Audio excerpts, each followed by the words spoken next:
Hi, my name is Shahalini Bledsoe. I am currently a student at Grand Canyon University. In this video, I will be explaining the IEP process for parents or legal guardians of students who may be going through this process or will go through this process in the future. Before I begin explaining the IEP process, I want parents to know that there is a law called the Individuals with Disabilities Education Act that makes free, appropriate public education available to children with disabilities. This act also is called IDEA. This ensures that special education services are granted to children with disabilities. Also, it governs how states and schools provide intervention and special education to eligible students.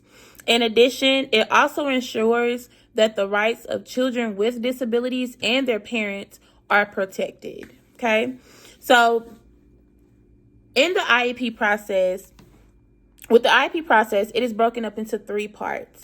The first part of the process is the referral process. This process takes place before being initiated for education services. Teachers and parents are able to refer students if they see that the student may need additional services or additional assistance. During the referral process, data must be collected on the student. This data is like evidence of intervention efforts, graded work samples, report cards, surveys on the student, and this information can be collected from multiple sources, including parents, their teachers, and then other professionals.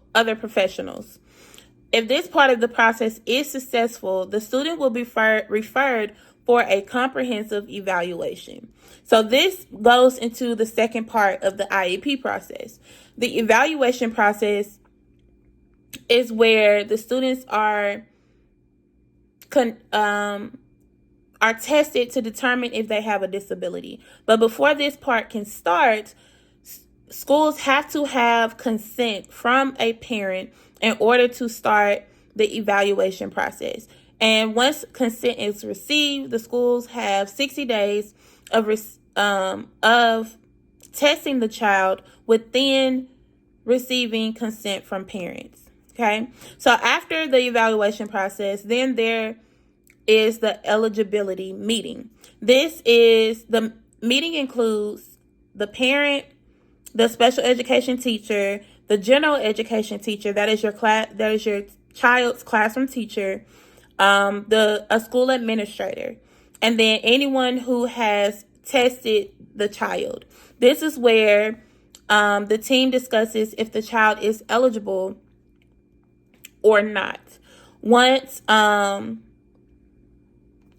this part comes and it is determined that the child is eligible, then the IEP process will begin. So now that I have taken you through the IEP process, I want to get into discussing with you the 8 components of an individualized education program. That is an IEP.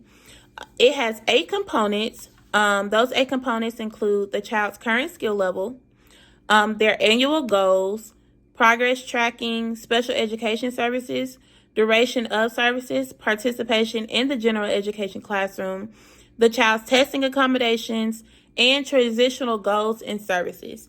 These components help the student achieve their annual goals, but it also helps them in the general education classroom.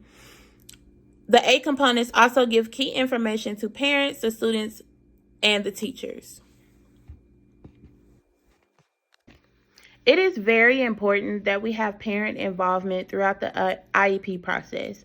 A lot of this stuff we can't do without the parents. We can't do without their consent. But on the other side of that, it is imperative that they are involved in the meetings, because parents can offer insights into their child's individual needs because they know their child the best. Unfortunately, in the state of Alabama, students are not able to be present until they are the age of 14. So until then, it is just the parents being involved in this process. Like I said before, parents can provide valuable insight into their child's individual needs, and we really need parent involvement.